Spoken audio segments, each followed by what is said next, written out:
everybody, and welcome to 217 Recovery Podcast. I'll be your host, Ryan Beckman. Company is nobody as of yet. That may change in the future. Could take a short pause and get a hold of Corey. Well, I guess I'll start today off with a check-in. Last couple days have been interesting. I went to the dentist, got a couple of teeth pulled, and wisdom tooth and a molar in front of it. I had an infection. Bad news. Painful. But I'm doing better today. And then right after I had my tooth pulled, I had to go to a job interview where I was drooling on myself. No, it wasn't so bad, but my face was numb, so I made it interesting. And I got a job at Bear River Health. They called me today and confirmed that they want me and if I'd accept the position, which I did, and tomorrow I have orientation. Yay! So now I get to work with Corey at work, at the podcast, and all our other adventures. Managing a sober living house. Wow. We're doing all kinds of stuff together. But not tonight.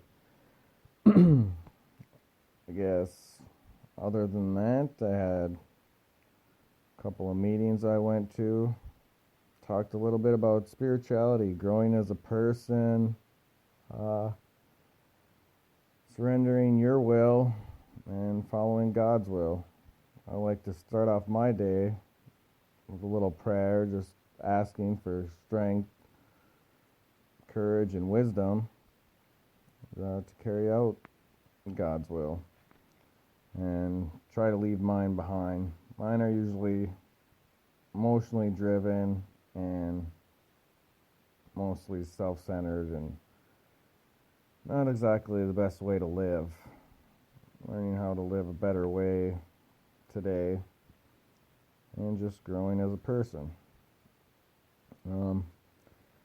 When I have certain circumstances, people, places, things that I disagree with or feel should be done my way, I first take a look at, am I trying to help somebody grow or make this situation better, or am I just purely doing it for selfish reasons?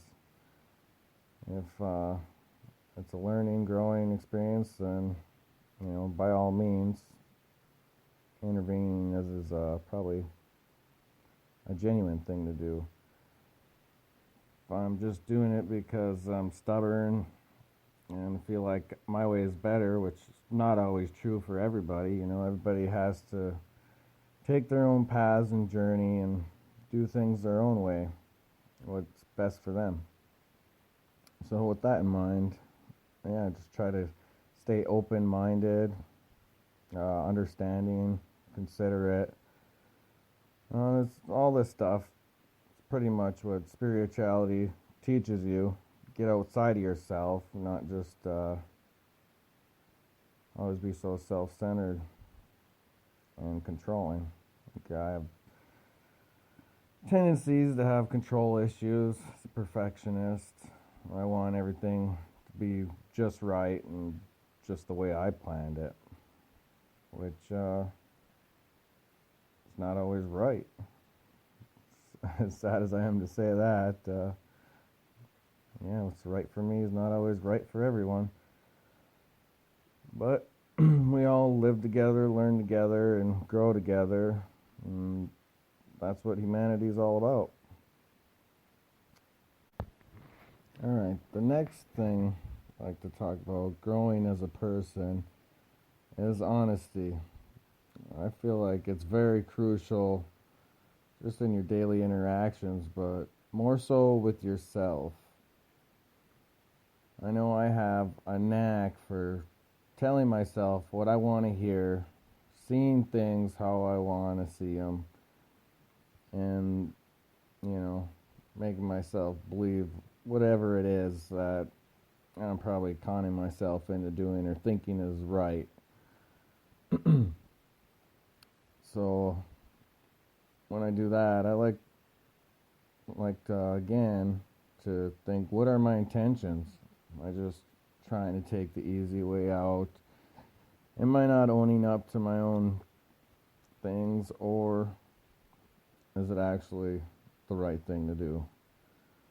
To be spiritually fit, and I believe stay sober, you definitely have to have brutal honesty and be accountable for whatever you do, whether that's if you don't do something right, you can accept it, own up to it, and try to right it, make amends, whatever you have. Or you can just be honest with yourself, how you feel. If you're hiding things inside and not dealing with them, and just like, oh, I'm angry about this, not getting the underlining, am I jealous, am I fearful, or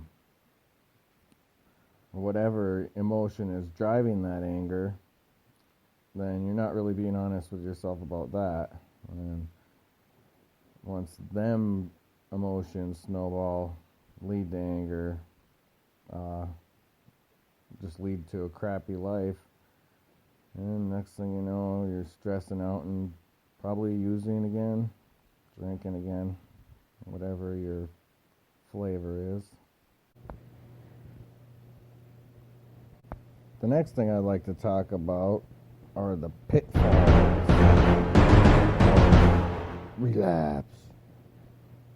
I think them are the people, places, and things. As I say, we are a product of our environment. We surround ourselves with people that are using, drinking. It just gives us justification. I know, and places. If you're hanging out at the bar, probably going to end up having a drink. When I got out of rehab and I first tried to stay sober, I went back to my old job. I work in the trades, construction, and everybody there, smoke a bowl on the break, maybe pop a pill during the day, have a drink on lunch break. Just not every day, but sometimes. And not every crew's like that. I found that out after I moved, surrounded myself with the right people. Now I've been on crews where everybody's sober. Most of them are in the program, in the AA or NA. And then things, basically, is all the stressors in life. If you have no acceptance of anything and you're always trying to do things your ways, that's another pitfall where things ain't always going to go your way, and it's going to aggravate you. So surround yourself with the right people who care about you, your family, friends that want to see you do good. Stay out of the places that are pitfalls, going to bring you down, bars, anywhere people are using drugs and alcohol. And to fight the stressors and things, grow a little bit of gratitude. Appreciate what you have, what you're working for, and what you want to become. Keep your eye on the prize. And that's what's been keeping me sober lately. Another offender is the old self-pity. Woe is me. And when I get in the doom and gloom, poor me, why, nothing going your way. It's just easier to stay in that negative mode, break yourself down, beat yourself up, and justify needing an escape. I'd always come out with a long day at work. Oh, it was so hard. The weather's crappy outside. Oh no, why can't we just have less snow? Why so much rain? These are all just beliefs or thoughts you're telling yourself. You can learn to put a nice positive spin on your life and be grateful. Like, it might be raining out, but at least I ain't in a hurricane. At least I have a job to go to, support myself, family if you have one. Not so much for me.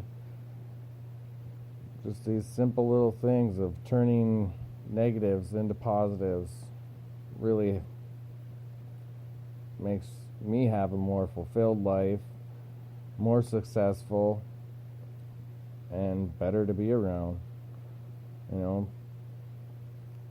Nobody likes hanging around negative Nancy.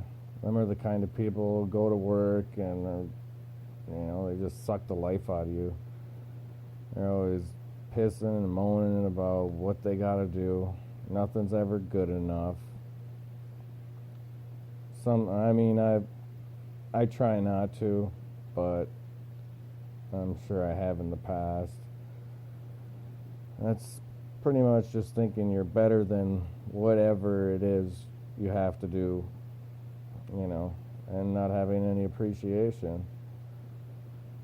So keep the gratitude up, keep the attitude up, and keep yourself sober.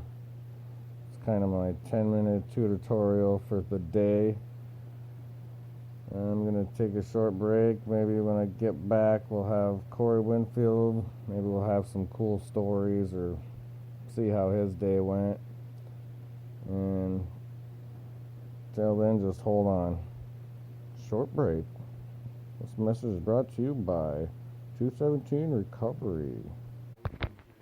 Alright, I'm back, and Corey and me are just going to do a separate one. That's about all I got for you today. Be sure to check out 217recovery.com. If you need any help, there's a resources page, and it'll have Recov Hub, suicide help, anything you need. Well, not anything, but most things you might need that'll help you in recovery or helping yourself should be there. Thanks for listening. Over and out.